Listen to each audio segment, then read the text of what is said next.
Hey guys, thanks for joining me here on the Come Reason podcast. I just wanted to let you know that if you enjoy these shows, you can gain access to a lot of additional content by becoming a Come Reason Defender. With your tax-deductible gift of $25 a month, you'll be able to view exclusive videos, debates, and presentations, even by top scholars such as Dr. J.P. Moreland, Sean McDowell, J. Warner Wallace, Dr. Hugh Ross, and many, many more. Plus, our Defenders Library provides PowerPoint presentations and notes used to develop these podcasts. So check it out by logging on to the comereason.org/defenders page on the website and see all the benefits your support provides. And thank you for supporting Come Reason Ministries. Should Christians seek to shape culture? What should be the role of the church in shaping the broader culture of our society? Today's secular culture, well, it seems to be running further and further away from its Christian roots. But does that mean that we no longer have a responsibility to it? Are Christians to simply withdraw from the world? Or do we bear a responsibility to try and move culture towards a more moral and godly direction? Well, for today's podcast, I'm behind the radio mic, joining the apologetics.com team of Dr. Harry Edwards and Dr. Jacob Daniel to discuss just what we mean by culture and to identify what duties the church has in bringing culture more in line with our biblical values. That's coming up next on this Come Let Us Reason Together.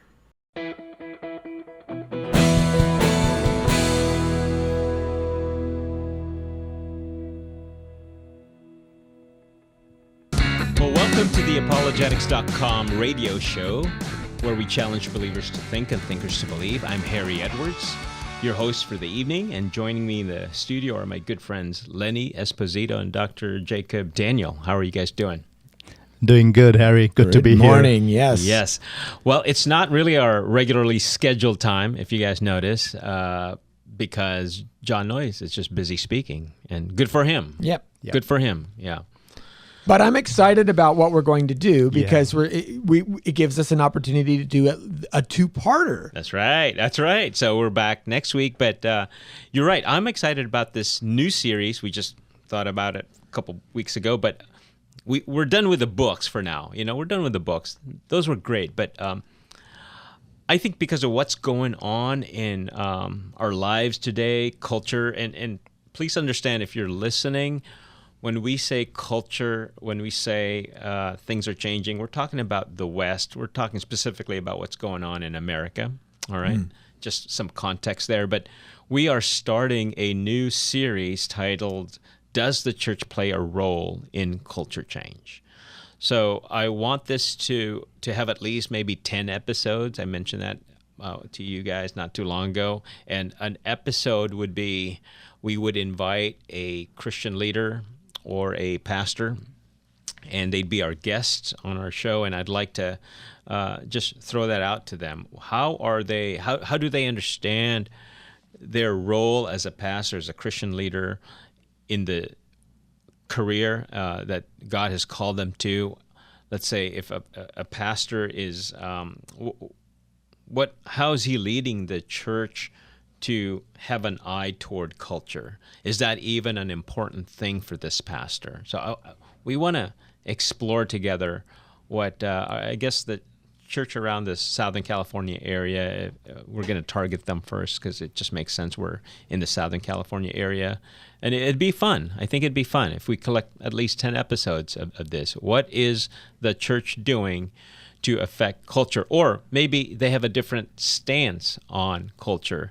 Maybe they stay away from culture, and we'd like to know why that is. Maybe they adopt the stance of kind of like in 1 Corinthians 5, where you get the idea of not conforming or not even being with, people who are unrighteous, that type of thing. And I think there might be some churches who hold that particular stance. So we want to explore that together. So again, our series, which we are laying the foundation tonight, we don't have any special guests tonight, but next week we will have the pastor of the church I go to, Jason Kim. He said yes already, so we're going to have him. Both Lenny, you and I are going to be interviewing Jason Kim. And just as a teaser, next week, So Jason Kim is the pastor of La Habra Christian Church.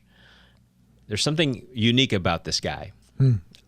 He has a YouTube channel where he drives around. He's an Uber driver, and he will have passengers ride for free if they're willing to listen to the gospel. So that's his thing. And he has... So I'm excited to talk more about what he does with that.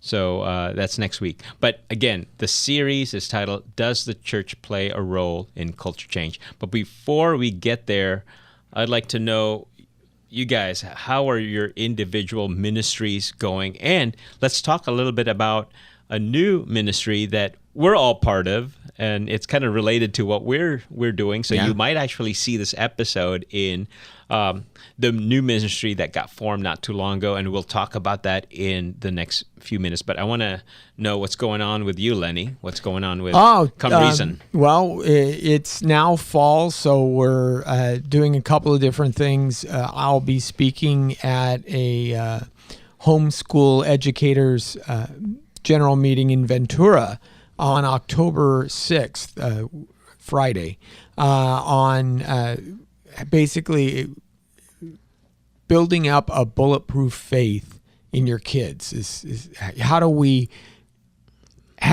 deal with the cultural changes? In what ways can we help our children become stronger? Nothing's guaranteed, but how do we get ahead of this as opposed to being reactionary and dealing with it afterwards? So that's going to be an event put on by the Association of Christian Home Educators in Ventura, and you'll be able to go to the comereason.org website, find out more information about that event and where it's happening and things of that nature. And then just preparing for fundraising and things like that. I normally do a bike ride. They challenge me to do a good 130 miles. So which you've done before, right? Yeah, it's 200 kilometers. Yeah, so you've done that before. Double metric century, 6,000 feet of elevation climbing. Oh man! So yeah, in one, it normally takes me a little under 8 hours. So that's gonna be fun. That'll happen at the same time. So yeah, those are going, and then you're just writing and speaking and doing all that stuff. So. All right, good. How about you, Jacob? How's Heritage Council? Going well, Harry. Thanks for asking. And had a busy a few weeks. Just got back from Santa Cruz, Mount Hermon, where I was. I spoke to over 250 adults and youth on the topic of identity, calling. And the main theme was God and culture. Also spoke to the parents on the topic of how they can resist the inroads of the cultural challenges that they are facing, their children are facing. So grateful for that. Next week I'll be that's why I'm not joining you and Lenny. Next week I'll be speaking at another retreat called Poly, which is in Big Bear, and I'll be speaking more on the unity in the church. The titles are Better Together, Cultivating a Mindset of Unity, and building together, joining God in His work. So looking forward to that, grateful for all the opportunities and what God is accomplishing through the ministry. A lot of what you mentioned, it looks like we're going to be talking about tonight. That's good. Like, what is God doing in the world, right? Yeah, I get really excited with this topic of culture. I think there is so much that we can redeem for the glory of God. Yes. I'm excited too. In fact, we're so excited that we decided to be part of another organization that is focusing on church and culture, really. Yeah. Church, culture, and politics. It's more that. So we're more, there's an apologetics theme to what we're doing. The Kirkwood Center, that's the name of the new organization we're part of, which you can check out the website, right? What is it again? Kirkwoodcenter.org. Yeah. There you go. So check it out. Lots of content right now. But would either one of you mention kind of like the main vision behind that? Like what are we trying to do? with that organization? So the full name is the Kirkus Center for Ethics and Theology. So that's our focus in terms of also bridging the gap between the church and the academia, and helping the church leaders really understand where we are as a culture, doing proper analysis of where we are, and also advocating in terms of what we should be as Christians, and preparing ourselves to be good evangelists in this world, evangelizing the culture as well. It's equipping the church. Yeah, we're church-focused on this. Yeah. We want to awaken what is there and what we feel the church ought to be doing. Yeah, and there's a need actually for us to also bridge that gap between academia and church, because it seems like they are two separate realms right now. Church is doing its own thing, the academia is doing its own thing. I think there's so much good that we can bring them together. Yeah. And really be able to actually speak into some of the major issues we are facing in culture today. Sure. And it wasn't too long ago where that was more unified. Yes. In fact, a vast majority of Ivy League universities, colleges came from the church. They were seminaries. Yeah. And it's two-way. We need to realize that these institutions should be an extension of the church. Yeah. Where we prepare leaders that go and position themselves in various churches. At the same time, the church has a responsibility to speak into these institutions as well. So it's two-way in that regard. And I think if we dissect them in a way that they are separate entities, I think there is so much of value that we're going to lose.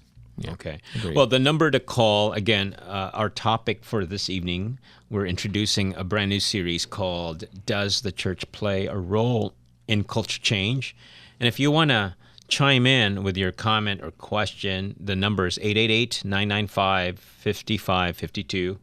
Or one way to remember that is 888-995, which is the station on your dial, KKLA.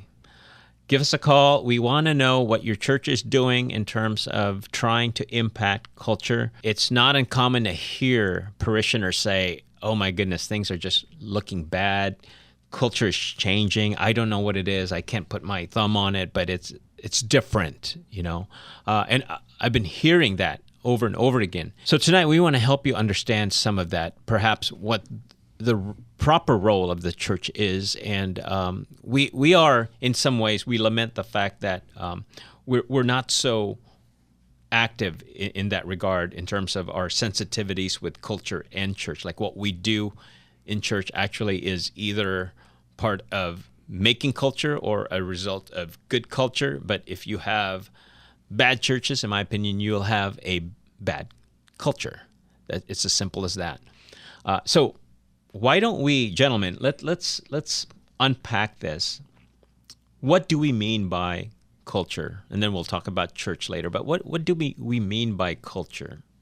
Well, I think one of the problems in our modern understanding of culture is we've devalued the very idea of culture in common parlance. So when people will talk about their family culture, and that can mean anything from we like to open our gifts on Christmas Eve, or one has to have tamales, or it's not Christmas. That is a prevalent concept. That's our part of our culture, and or it could be our heritage, those trappings, those ideas that kind of define us, that are actually superfluous. They're not necessarily fundamental. They're the outworkings, the outer signs of years of development, but they're not the key things. They're not the primary things. When we talk about culture, we're actually talking about the primary things. So it's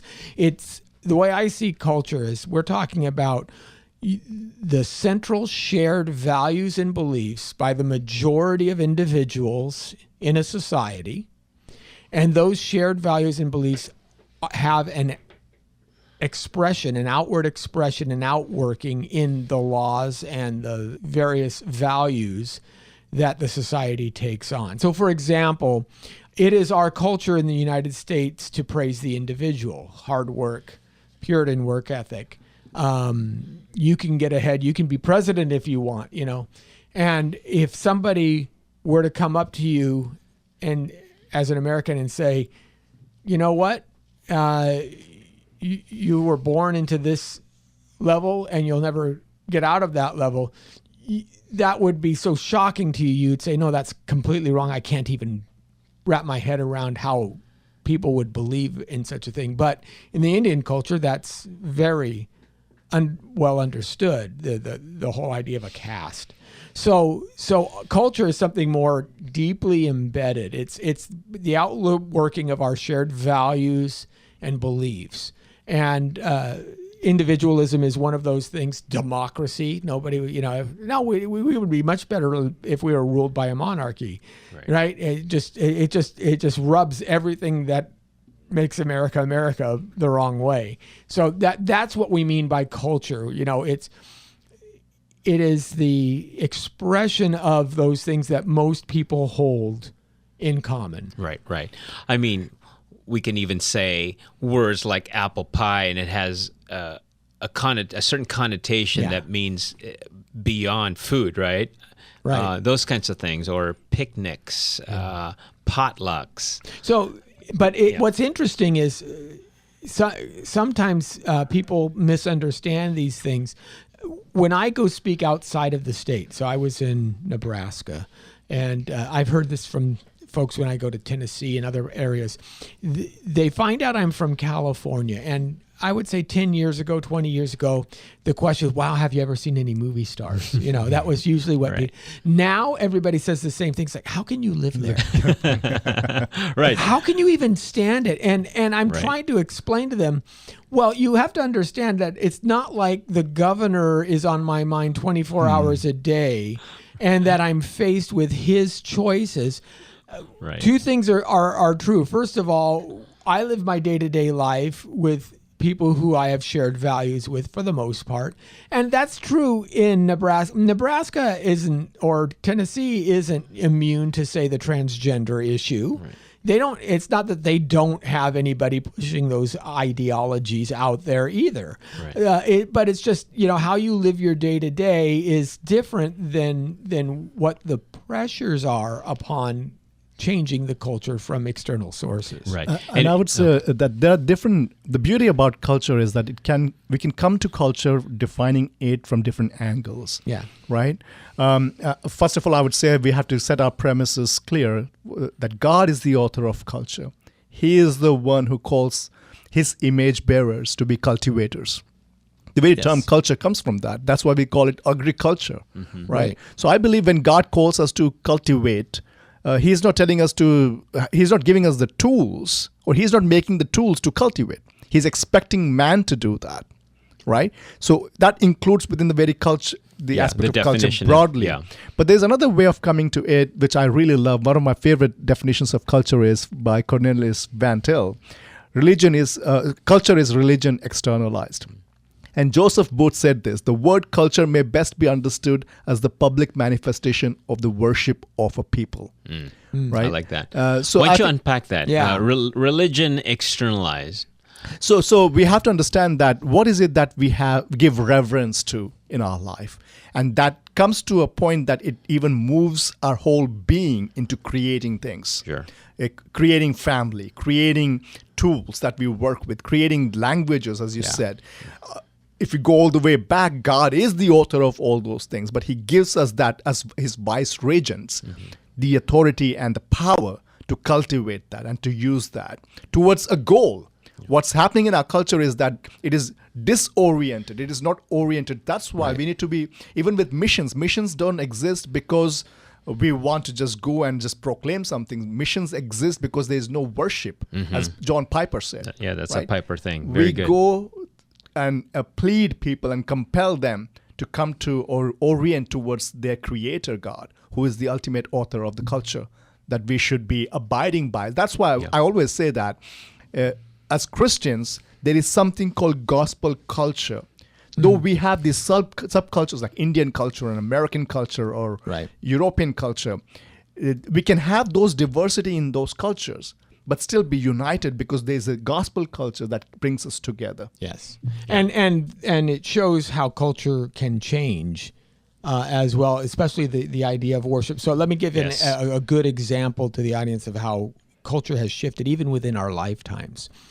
when we were growing up 70s and the 80s, there were certain words that you couldn't say in polite company, and most media would avoid them, right? They're curse words. Most of these curse words dealt with some aspect of reproduction, bodily function. Those were and why did we not say them? Because we recognized that there was a penchant within humanity to succumb to the appetites of sexual temptation. And we also recognize that so doing made us less human. It made us further from the image of God. You're just acting like a beast, right? That has changed. And now the worst curse word, right? As it says in Christmas Story, the queen mother of all curse words, the one he gets his mouth washed out for, is no longer that one that begins with an F, but it's one that begins with an N. Now, why was that word, which in the 70s, if you watched, say, All in the Family or the Jeffersons or even Blazing Saddles, was used liberally throughout media, now is completely taboo, so much so that nobody wants to say it, even though they'll use the F word repeatedly in their storylines. So what changed? What are we worshiping now? We worship the sex and we worship the individuality, and bigotry is considered evil because it denies the heritage and individuality of the individual, right? It strips you and denigrates where you're from as an individual. You touch on something very important. And just like, people who argue that, I'm so spiritual, I'm not religious. They don't understand that religion is spirituality with parameters. Right. You have to be asking what are the right parameters. With culture is also with parameters. Every culture has certain parameters, and it is set by the God they worship. Yeah. Right? The worldviews that they hold. I know that you don't like that word, but we'll talk more about exactly. that. But the word cult comes from that. It gets that sense where it's a veneration of a higher being. So the other one I wanted to contribute to that is another Old English word, colonists, where we get the word colonization, which I know that's a bad word nowadays, but really what it means, it's to inhabit. And so again, when God created us in his image, I know we talk a lot about rationality as part of that image, but it could be said that maybe a bigger trait that we've inherited from God is his ability to rule. Yeah. So that could be one way that we could understand created in God's image, is that he has endowed us with abilities to rule, to inhabit, where we get colonists. So yeah, we get, I think, guys, we got a good definition of culture here. I want to volunteer Andy Crouch's definition and Os Guinness's definition. I like them both. So Andy Crouch says, culture is what human beings make of this world. To me, the word make is significant because it's about making things. It's about creating things, whether that, like you mentioned, language or art or whatever. It comes out of our creativity. I like Os Guinness. He says it's a way of life lived in common. Again, to your point, Lenny, it's something that extends beyond us. So you can't be by yourself and have a culture. Right. You need more than one person. So all right. So that's culture. I think we have a good idea of what it is. So I'm reminded, like, grapes could be God's creation, but wine is culture. It's man's creation. So hopefully that's helpful. Now, and I would say the end result of culture is civilization. So when man makes things, what he leaves as a visible attribute of that are the buildings and the artwork. And this is what binds a civilization together. When we talk about the Greek civilization, we look at the Parthenon and the statues, as well as Plato, Aristotle, and the works that they left us, Homer and such like that. So their civilization is the end result of the culture in which they live. And when that culture changes, the civilization crumbles. This is true of Rome when it moved from a republic to empire, when it moved from the empire to a despotism and a really licentious oligarchy, and it then just fell apart. And so civilization crumbles. So when we're talking about culture, we're really talking about the destiny of our civilization. And like I said, obviously, even from the 70s to today, we're seeing a radical shift has happened in our culture, which means our civilization is now starting to reflect that. We see sexual aspects where everybody and everything is gauged, even individually, through sex issues, right? It's all about the pelvis. It's like, how do you identify? Well, why do you even want to ask that question? Why is that pertinent to who I am as a human being? Right. But that's how people engage one another today. And I like what you said there, Lenny. It's almost like if you see a culture or a civilization as it is right now, you could almost reverse engineer it, right, and then find its sources for how that culture or civilization is. So therefore, if you have a culture that is embracing critical race theory ideas or wokeness or gender dysphoria type issues, you could go back maybe a generation or two and find out the cause for those kinds of things, right? And would we accept those?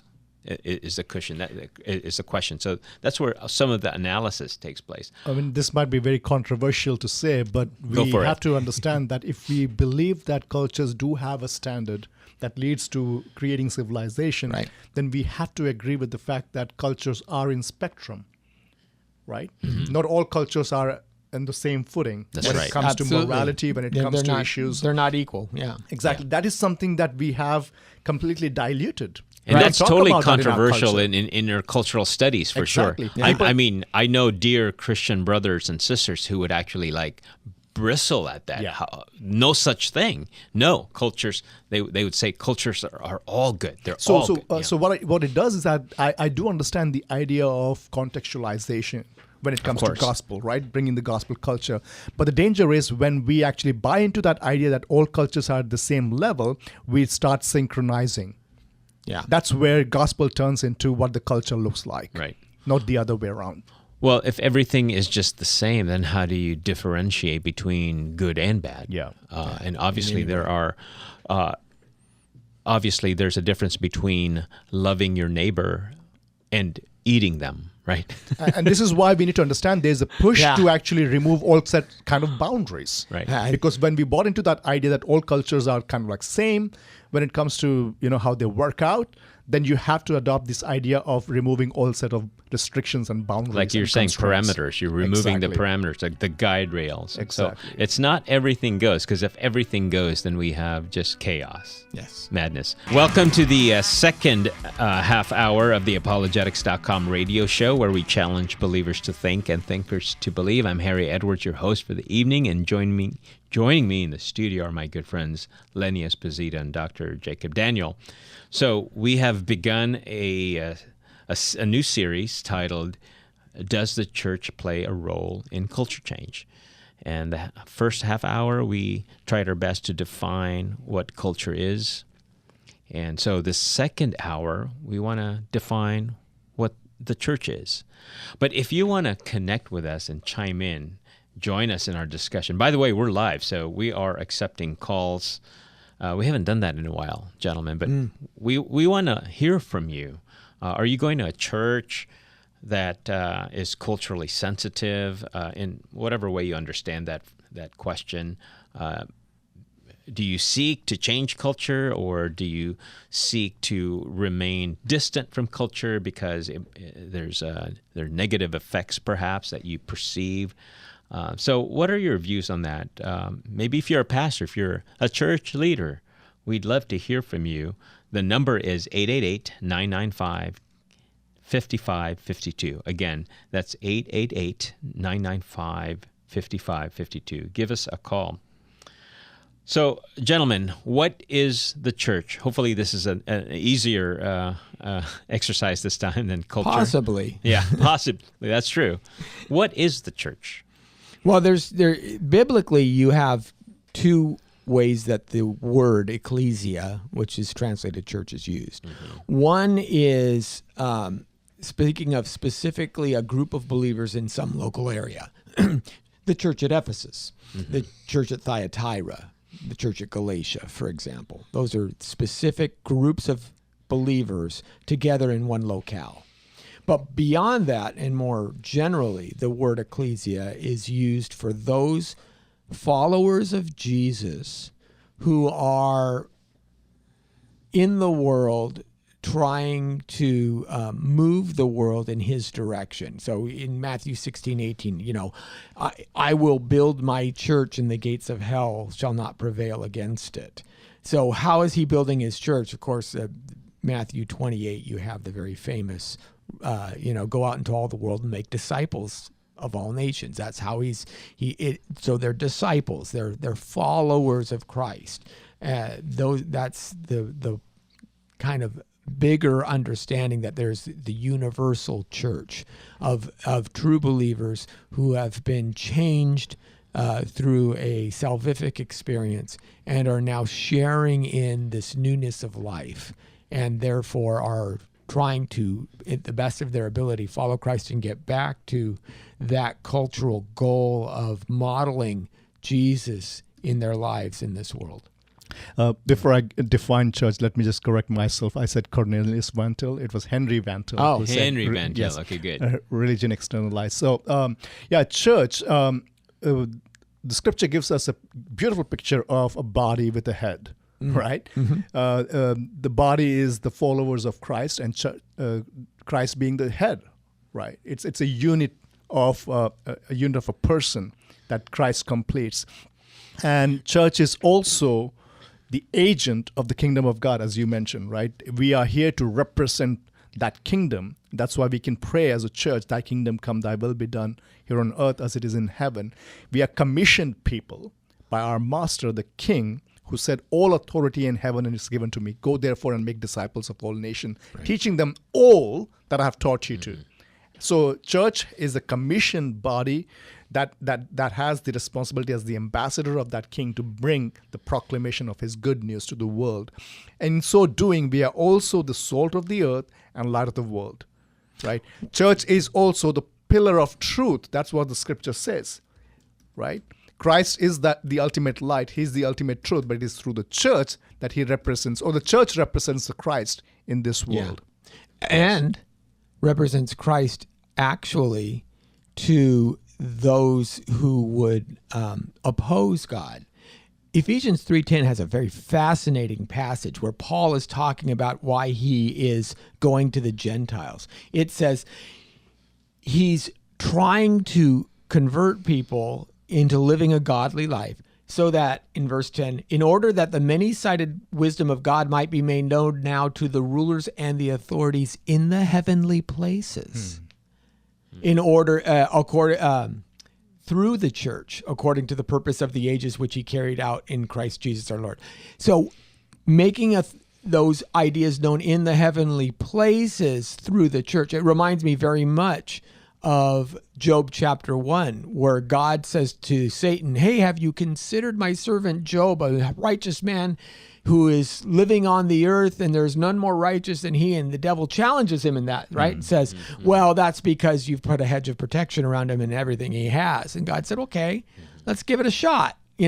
Take his stuff and see what happens. And Job stays faithful to God, and God brags on him again. So that's the part of the role of the church, is to show those rulers and authorities in the heavenly places through righteous living. And then Paul goes on and therefore I exhort you to live in a manner worthy of the calling in which you were called, with all humility and gentleness, right? That's what you're supposed to do. You're supposed to express this love to one another, because it makes a point, not merely to the rulers and authorities of this world, which very much we were supposed to do, just as Israel was supposed to do in the Old Testament. They were supposed to be an example to call others, but also to the heavenly places. Okay, very good. So if we understand the church then to be like an extension of kind of like God's heavenly program here on earth, yes, and he has called us to subdue it, to have responsible dominion over it. Remember, we talked about some aspects of culture where it suggests that there's some inhabiting that's part of that. So let me ask you guys a question. Let's say the church goes about its business of proclaiming the gospel, making disciples of all nations. Do you think that activity can go without any culture change? You know what I'm getting at, right? Mm-hmm. Because it seems like for many, they've divorced the two, meaning they go about their pious religiosity, or let's say they're with all their hearts they're doing the Great Commission. They're making disciples of all nations, and maybe starting with their locality, and then they have a mindset as missions grow out. But if they're not thinking about culture change, where's the disconnect there? I think what we need to focus on is that when we talk about, as Christians, when we talk about gospel, it's the gospel of the kingdom of God. There's a blueprint that's been given to us through the way of the scripture.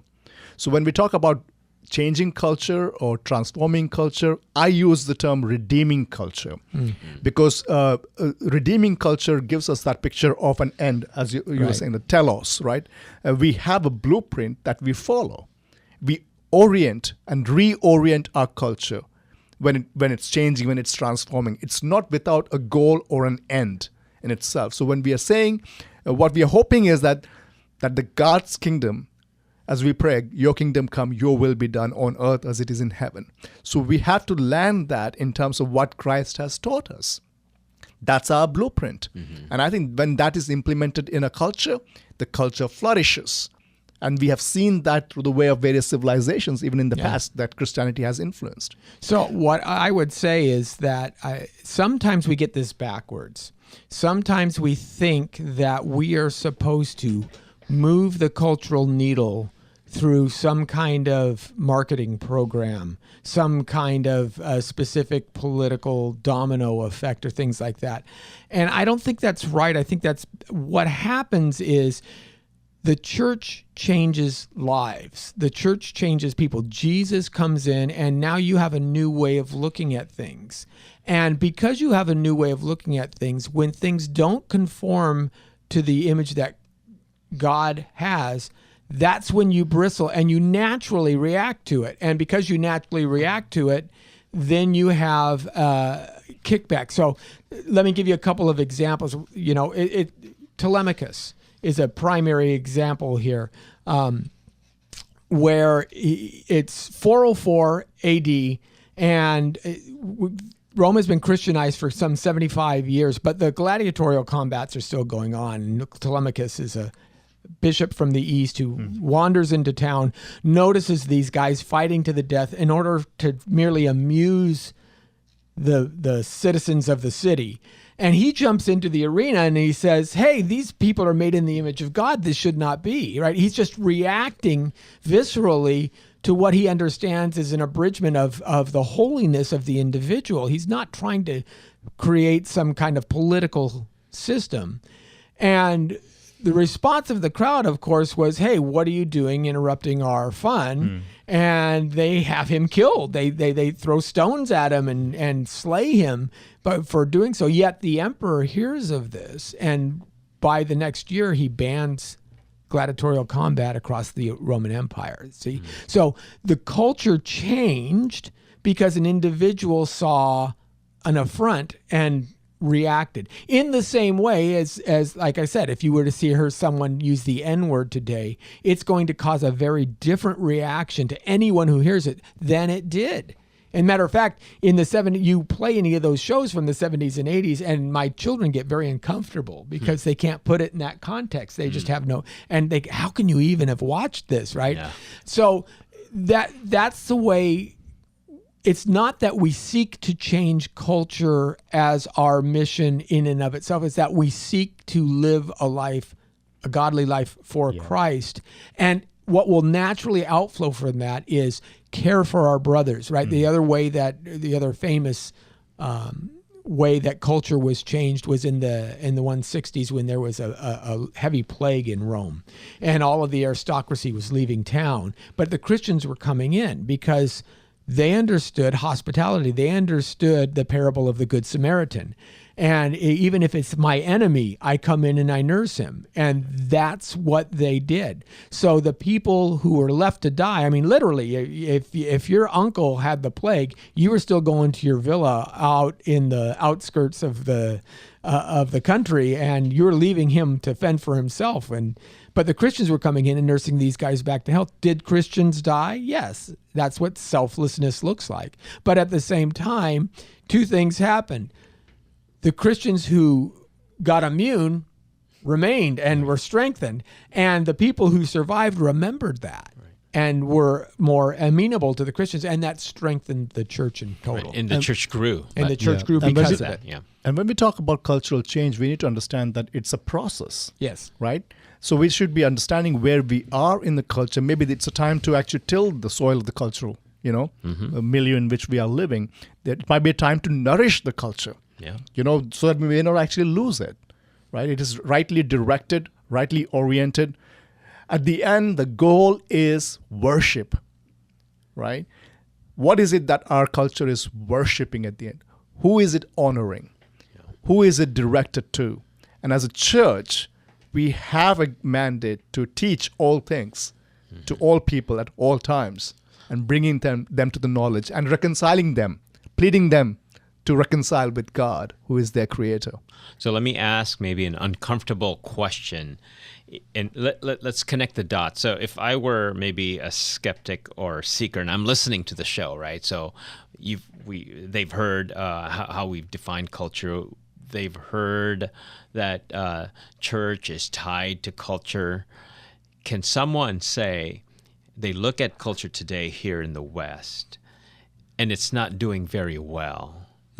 Can we look to the church for some blame, perhaps? Or is the church asleep at the wheel? Or what are you guys' thoughts on that? So if maybe the church has lost its saltiness and light? I would agree, okay. Yes. We have abandoned our post. We've not been good gatekeepers. But having said that, we would also make the claim with confidence that it is the church that can redeem it. That's right. Right? Yeah. So church has the tools necessary to till the cultural soil.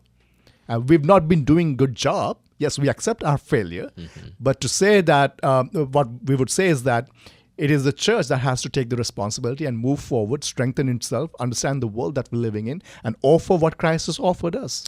So give me some examples. Where have we been asleep at the wheel, so to speak? Well, what do you think? I think it's harder and harder to differentiate. There's less and less of a contrast between the church and the world today. Right. Individualism is, for example, one aspect that has permeated our churches, where people will go to a church based on whether it suits their needs. As a consumer. Yeah. The consumer view of church. And many of them will say, it's just too much for me to actually get up and go. I'll just watch it online. And this is in direct contradiction to the biblical admonition, right? Do not forsake the gathering of yourselves together, because watching it online is not going to church. Listening to podcasts is not going to church. So, but we fall into that. And what's fascinating is there was a recent article that Barna started analyzing the nuns. and what were causing the nuns to be nuns. And many of the nuns actually still held to traditional And beliefs. let's be clear, nuns, N-O-N-E-S. N-O-N-E-S, yes. Meaning no affiliation. They have no specific religious affiliation. Yes. with a specific church entity, but many of them would claim that they believe Jesus is God's son. They believe in God. They're just not practicing anything specifically. And they found the primary motivator in that was not lack of belief or intellectual. It wasn't that because they went to college. It was lack of community. Lack of community. And how do you get community? Well, you have to abandon some of this individuality. You have to bond together. You have to put the group dynamic ahead of self dynamic. It's not, what do I need to achieve my next level of spiritual awakening? It's, what can I do to help others see Christ better? How can we live life together? And I was just talking about this with some friends this evening. It's, small groups, they're okay, but they're still an appointment-driven experience. They're still, Wednesday nights from 7 to 8:30. And then that's not living life together. Church was understanding that we come together as a body, and if one part of the body is in pain, then the whole body is in pain. And I think what we've done is that actually we have somehow relegated our authority to institutions outside. Yes, absolutely. That has done damage to our household. Hey, give me an example. For example, what about older people? We have older institutions taking care of them, right? What about the education of our children? Public school taking care of that and educating them, catechizing them, right? Churches, we have relegated the shepherding role to youth pastors, whereas and the evangelism role. I'll just bring him to church and let my pastor tell him the gospel. That's right. Exactly. So these are some of the ways in which we have broken the family structure, the very basic unit, right? A nation is formed, a community is formed with these units coming together. We're not living things in common anymore. It's Exactly. silos. Yeah, you're right. So that radical individualism that has crept into the church, into the family, has done a major damage. So we need to bring back the idea of community back, the righteous community that the scripture prescribes. And, and one of the communities that we're talking about is the church itself. Yes. So I know we talked about this during the break, but COVID, the pandemic, when it happened, it exposed certain things about the church. Like I said, it kind of stretched the limit of what we know as community, right? And but can you guys think of certain things that maybe the church somehow, did they lose courage perhaps, or abdicated certain roles during the pandemic? And how do you see the church regain some of those things that it has lost? I mean, obviously, almost every institution, everybody lost something during the pandemic.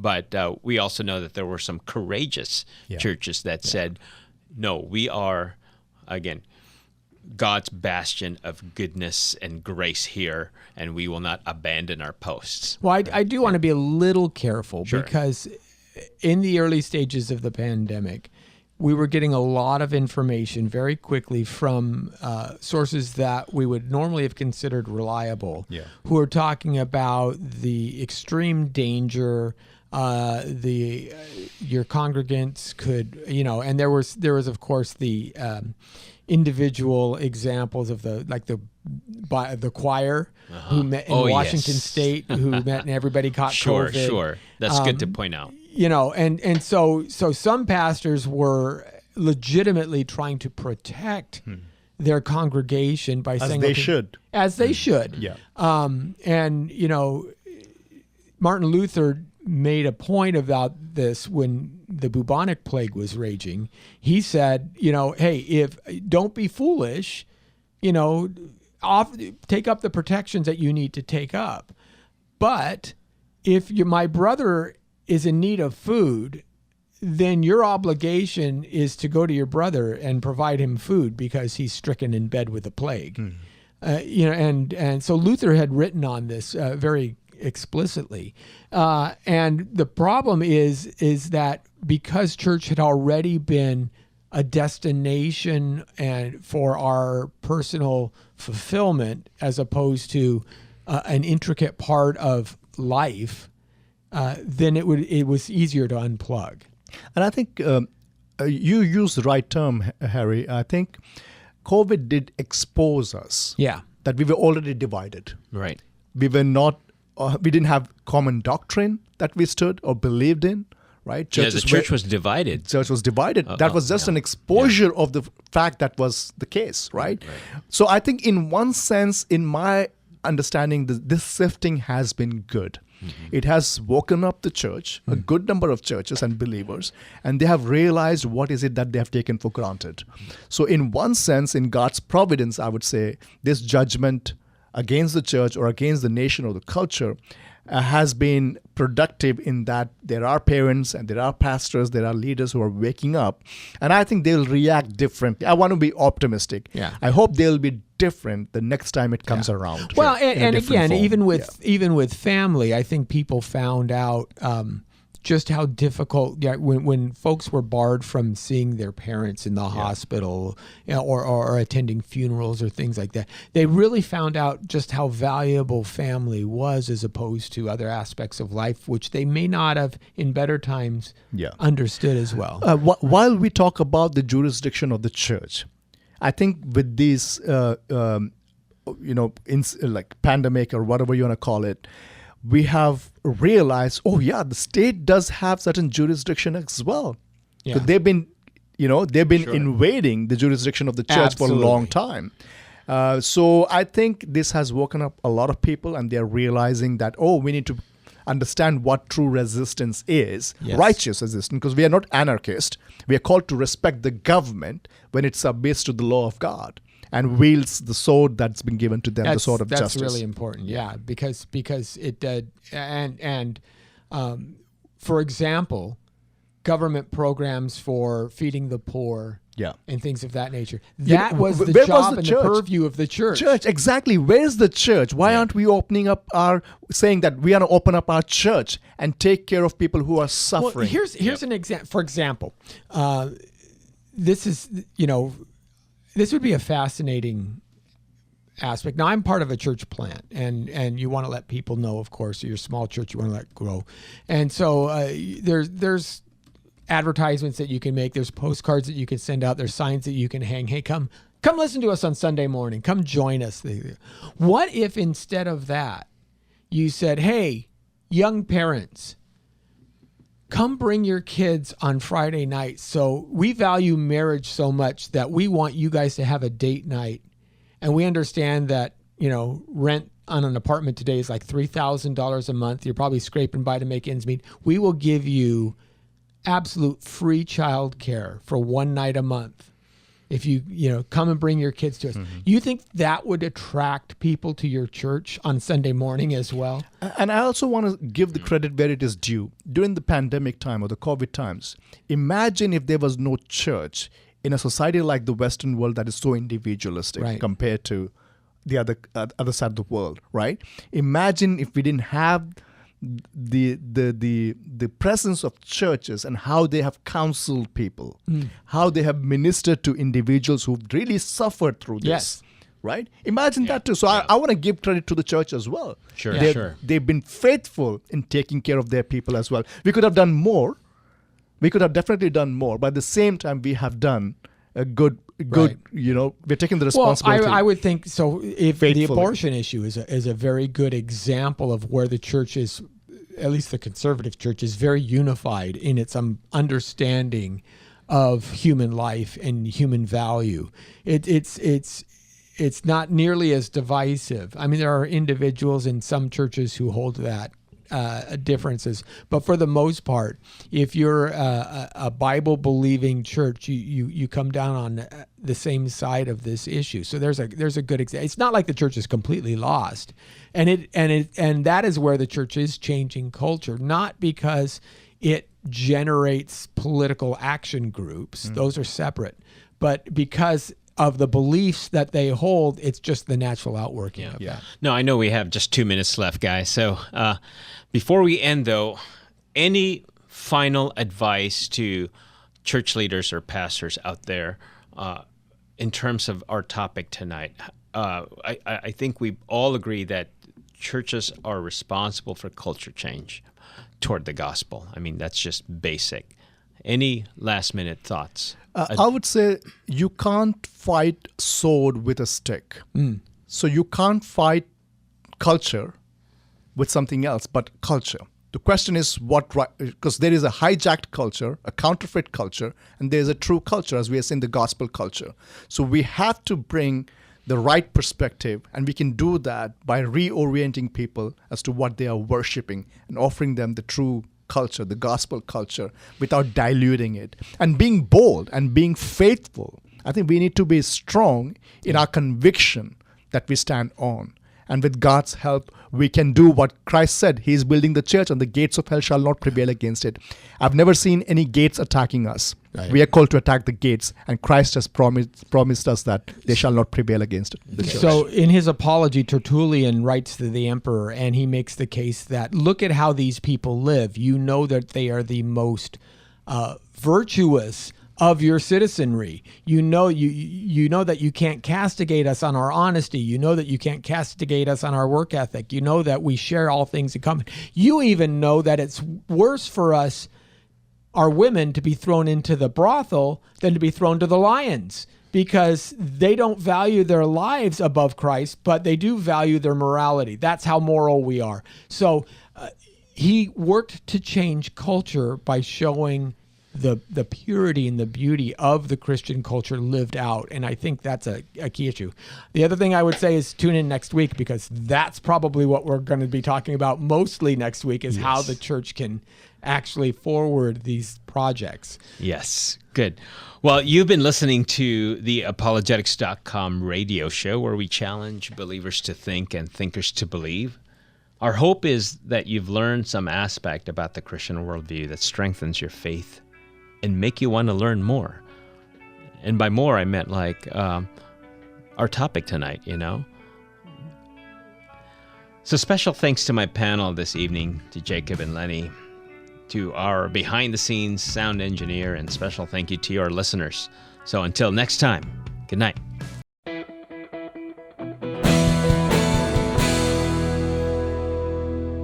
Thank you for watching this Come Reason video. I hope you enjoyed it. If you'd like to see more videos like these, consider subscribing to our Come Reason YouTube channel by clicking on the subscribe button. And you can follow us on social media. Lastly, if you'd like to help keep these kinds of videos free, consider providing a donation by clicking on the donation button beside me. Thank you.